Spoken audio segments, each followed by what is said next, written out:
बिनु सत्संग ना हरि कथा, तेह बिना मोह न भाग, मोह गए बिनु राम पद होए न दृढ़ अनुराग। सत्संग है ना, तो सत्संग में हमको ये ज्ञान होता है जो हमको क्या करनी चाहिए, कौन सा उपाय अवलंबन करना चाहिए जी, जो कि हमारे अंदर जो कमियां मिटाने के लिए, आगे बढ़ने के लिए विशेष करके कौन कौन सा उपाय अवलंबन करना चाहिए। तो इस विषय में हम लोग कुछ आलोचना किए हैं पहले, जैसे उत्साह, निश्चय, धैर्य, तत्कर्म प्रवर्तनात्। उत्साह, फिर भी एक बार पुनरावृत्ति रिपीटेशन दे रहे हैं, ये तो जानना जरूरी है सबके लिए। उत्साह, भजन में निरुत्साह कभी होना नहीं चाहिए किसी भी अवस्था में। जब हमारा भजन नहीं हो रहा, हमारे प्रति ठाकुर जी की कृपा है नहीं, हम तो गृहस्थी हैं, हमारे प्रति कृपा होना संभव नहीं है, हम तो बाल बच्चा लेके संसार में रहते हैं, ठाकुर जी हमको थोड़ी कृपा करेंगे, तो निराशा छा जाती है तो इच्छा है हम भजन करेंगे, हम भी राधा रानी के प्रिय बनेंगे, हम भी राधा रानी के भक्ति प्राप्त करके मानव जीवन को सफल करेंगे, लेकिन उनके मन में एक निराशा छा जाती है, हम में कैसे होगा, हम तो गृहस्थी है, हम पुत्र कन्या स्त्री और संसार लेकर के हम व्यस्त रहते हैं। तो ना, निरुत्साह नहीं, निरुत्साह भजन का विघातक होता है। उत्साह वर्धन कर, विश्वास होना चाहिए, उत्साह नहीं, प्रभु कृपा करेंगी। ये गृहस्थी आश्रम जो है ये तो प्रभु का है, हमारा थोड़ी है। प्रभु ने हमको संसार में भेजा है, उनकी संकल्प करके हमको संसार में जन्म दिए हैं, हम थोड़ी जन्म लिए हैं, हम जानते ही नहीं थे कहाँ आकर के हम जन्म ले रहे हैं।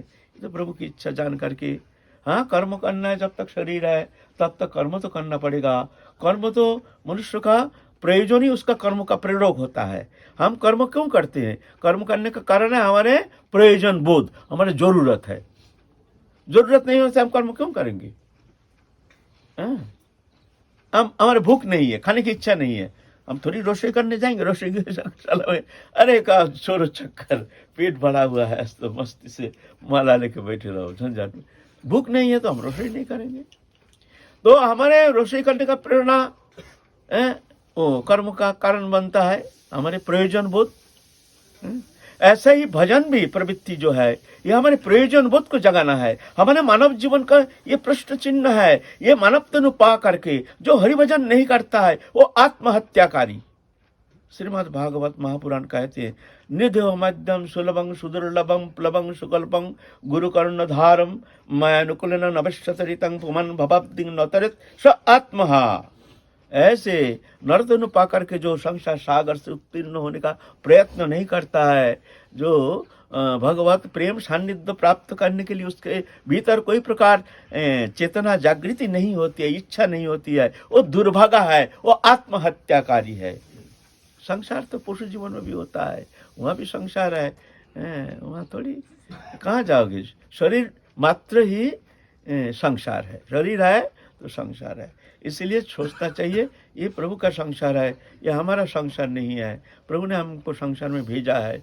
कोई बहुत गृहस्थी कहते हैं हम तो गृहस्थी है बाबा, हमारा भजन कैसे होगा।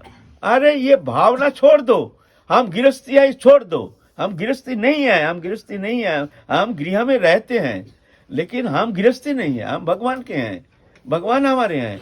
ये तो आगंतुक संबंध है, पहले था नहीं, पीछे रहेगा नहीं, बीच में दृश्यमान आगंतुक, इससे क्या रिश्ता है। रिश्ता था नहीं, रिश्ता रहेगी नहीं, तो क्या इसके लिए क्या चिंता करना है ना। इसलिए ये भावना छोड़ दीजिए, ये धारणा तुम्हारे लिए विघातक हो जाएगा।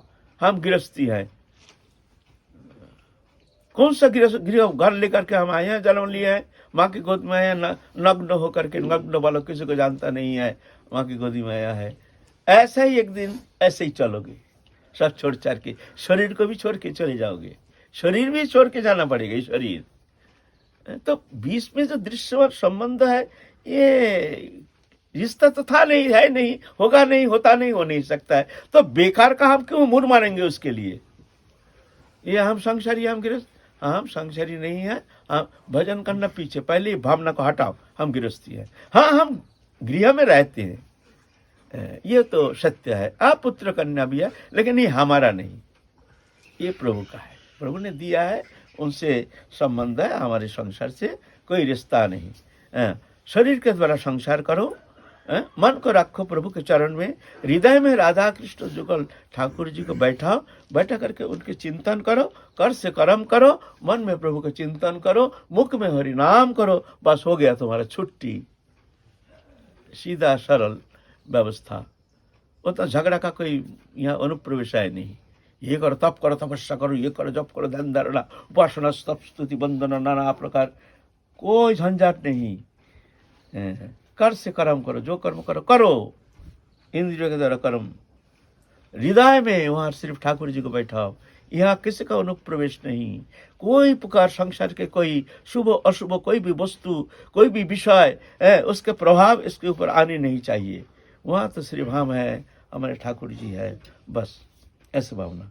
हो गया तुम्हारा भजन, हो गया तुम्हारा भजन। ऐसे अगर तुम सोच ले हम गृहस्थी हैं तो फंस जाओगी। हम गृहस्थी नहीं है, हम ठाकुर जी के हैं, ठाकुर जी हमारे हैं, है ना। तो पहले उत्साह, उत्साह जब तुम अपने कुछ गृहस्थी मान लेते हो, हम गृहस्थी हैं, हमारे पति है, कन्या है, हमारे पुत्र है, हमारे संसार है, हमको पैसा चाहिए, कौड़ी चाहिए, हमारी नौकरी है, चाकरी है। अरे भाई ये इंद्रिय विषय, शरीर संबंधी विषय, हमारे अंतकरण से इसका कोई संबंध नहीं। लेकिन हम क्या करते हैं, इंद्रिय के साथ साथ हम अंतकरण को भी उसमें हम लगा देते हैं, तो फंस जाते हैं। तो वहां जाकर अंतकरण में अगर संसार बैठ गया तो भजन कौन करेगा? भजन तो अंतर जगत से होता है, वो तो अंतर जगत के मामला है, वो इंद्रिय विषय थोड़ी है, वो तो आत्म विषय है, आत्मा से संबंधित है। ऐसा है। तो इस तरह से तुम मान लो हम संसारी नहीं, हाँ संसार में रहते हैं, लेकिन हम संसारी नहीं। हम कौन है? हम ठाकुर जी के हैं, ठाकुर जी हमारे हैं। न पुत्र कन्या आदि जो है ये हमारे, ये था नहीं, है नहीं, होगा नहीं, होता नहीं। तो इसीलिए ऐसे भावना होने से तुम बहुत जल्दी निकाल जाओगे संसार से। तो उत्साह, उत्साह बहुत जरूरी, तब जाकर तुम्हारे मन में उत्साह होगी, नहीं तो मुश्किल हो जाएगा, निराशा छा जाएगी, तो भजन होगी नहीं। फिर ना जाने कोई जन्म में फिर करेंगे, कोई जन्म में, कोई जन्म कौन देखा है? कोई जन्म, इस जन्म में मानव जन्म मिल गया, सब कुछ मिल गया है, इस जन्म में हुआ नहीं है। पर कोई जन्म, कोई जन्म में कोई भगवान ऐसे जन्म कभी संसार रचना नहीं किया है जहाँ जन्म लेने का बाद ही एकदम मुक्त हो, माया मुक्त हो, मायातीत, इंद्रियातीत, गुणातीत, त्रिगुणातीत। ऐसे स्वप्न मत देखो, ऐसा होता है ना जानी, ऐसे जन्म भी नहीं मिलेगा, ना जाने काल चक्र कहाँ से कहाँ लेकर के तुमको डाल देगा, कौन संसार में जहाँ कोई भजन नहीं, पूजन नहीं, कुछ नहीं, एक अंधकारमय जीवन, एक भोग जीवन, भोग वृत्ति। तो कौन सा आशा लेके, कौन सा भरोसा लेकर के, कौन सा विश्वास लेके तुम दिन व्यतीत करते हो कि आगे हमारे लिए शुभ दिन इंतजार कर रहा है, आगे हम भजन करेंगे? पागल कहीं के। अगर ऐसा तुम्हारे मन में विश्वास है जो हम आगे, इस जन्म में हमारा भजन हुआ नहीं, कि इस जन्म में हमारा बीता गया, हम तो संसार में फंस गया, हम आगे जन्म में हम खूब भजन करेंगे आगे। तो हम कहते एक काम करो, तुम आज रात को जब सो जाओगे ना, सुबह उठोगे ना, तो तुम चिंता करना, ये हमको वही जन्म, जिस जीवन का हम इंतजार कर रहे थे, वो प्रभात आज आ गया, हम नई जीवन हमको मिल गया। जिस जीवन का इंतजार कर रहे थे, शुभ दिन का, आज वो शुभ दिन हमारे सामने आ गया। चल के दिखाओ, चल के दिखाओ।